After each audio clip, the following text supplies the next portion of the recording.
نو څوک چې نیک جوړ شي الله د دنیا کارونه جوړي الله د آخرت کارونه جوړي په دې دوکه کې موږ په دې دوکه کې چې په خپل عقل په خپل طاقت او په خپل سوچ او په سمج او په خپل تعلیم او په خپل بیداری باندې زه پیسې هم ګټم او هر څه زه کولی شم دا ډېره غټه دوکه ده ډېر عقلمند خلک په دې دنیا کې تیر شو الله رب العزت د عقل سره دوی ګمراه کړل شرط دا دی چې یو سړی نیک جوړ شي بیا د الله فیصله ده چې الله د هغو نګران دی د چا نګران چې الله رب العزت د هغه به کوم کار بیا پساوي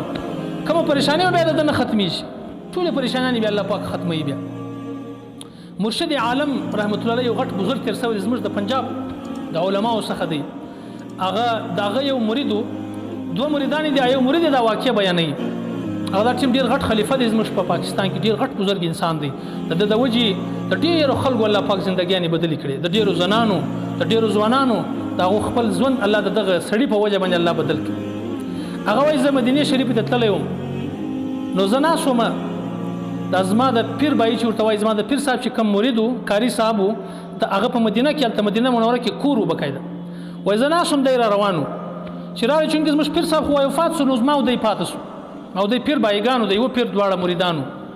وایي دی ما ته راغلی ما زه چې ورسره میلاو شوم د ده په دغه چهره په مخ باندې د پریشانۍ اثرات وایي ما ورته ویل کاري صاحب پریشانه معلومیږي څه وجه ده وایي زه راته واقع ډېر پریشانه یم وایي ما ورته ویل ولې وایي ده ما ته وویل چې زما نه زامن دي او په نه زامنو کې مې ګرد زامن چې دي هغه حافظان دي ماشاءالله او لورانې مې هم شته خو اوس مې یو زوی چې دی هغه مفتي شو او مشر دی غټ شو اوس د هغه د واده د بندوبست په باره کې په دې پریشانه یم چې په مدینه شریفه کې زما یو کور دی 3 کمرې پکښې دي نه مې زامن دي لورانې مې دي نو اوس د ده د واده چې زه بندوبست کوم زما دپاره ځای نشته چې زه هغه واده په کومه کمره کې کم کمرې ته راوړم ځای کم دی او دویمه خبره دا ده چې اوس ما یو ملګری دی د کوچنیوالي ملګری مې دی ډېر ښه تعلق مې ورسره و هغه ته زه ورله ما دا کیسه ورته وکړه هغه وایي ما ته ډېرې عجبه خبرې وکړې ډېرې ترخې خبرې راته وکړې وایي ما ته د ځانه د ملا جوړ کړی دی 2 زامن به د انجینران جوړول 2 به د ډاکټران جوړول 2 به د ماسټران جوړول تا ګرد ملایانو مفتیانو حافظان جوړ کړ اوس د نو څه په جوړه کړه اوس نو د لوږې مړ کېږي د پریشانۍ سره مخامخ دغه سړي دا بل ملګري ته ویل چې مثال زما بس دونه تنخواه ده چې هغه دال ساګ او چاولې بس دا په کور کې پخېږي بس دومره ګزاره کېږي د واده یو بندوبست نشته هلته خو واده چې دی هلته د واده خرچه ګرده په الک باندې لکه زموږ د پښتنو چې رواج دی په پنجاب کې بیا د واده خرچه ګرده د نجلۍ والا کوي جهیز دا چې ورته وایي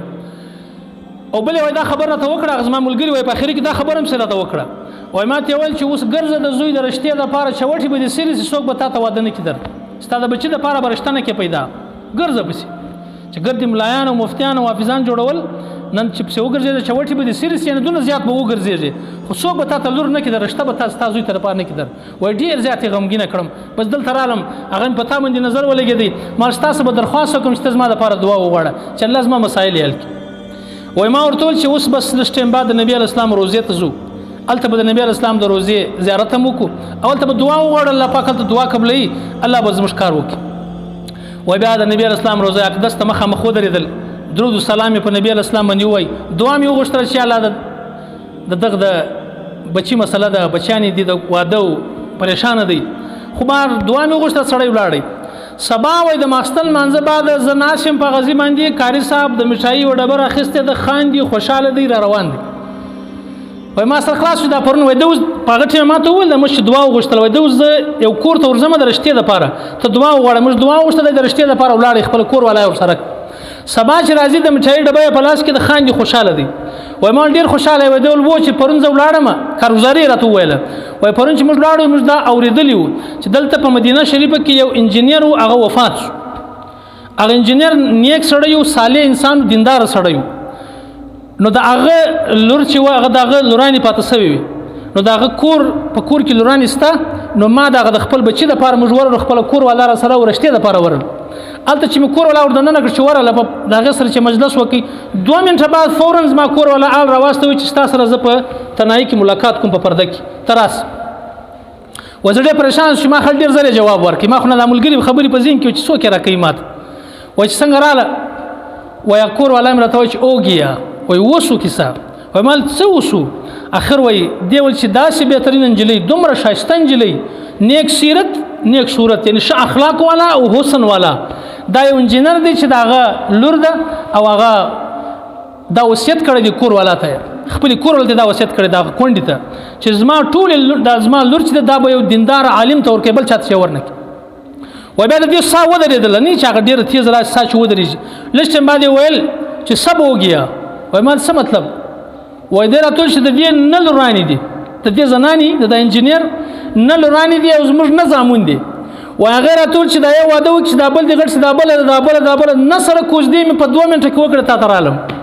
وهو يتولى الصالحين څوک چې نیک وي الله یې سرپرست دی الله یې نگران او نگهباني وي په یو ځای باندې په 2 منټه کې نه کوز دی په یو ځای وسوي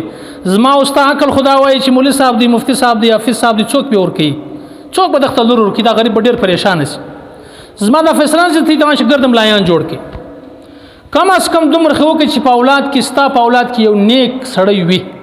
بیا 2 زامن حافظان عالمان وي یو خو کم از کم د هر سړی په کور کې یو عالم خو وي دومره کم از کم مشکول ټول عالمان نس جوړولای ټول مدرسې ته نس واستولای دا خو یو د کرامت ولا سړی ولا پاک یو احسان ډیر غټ دغه کم از کم په کور کې یو دیندار سړی زموږ وی چې هغه د اخرت د فرض د پر ذریعہ جوړ شي او د کور ماحول په د باندې برقرار وي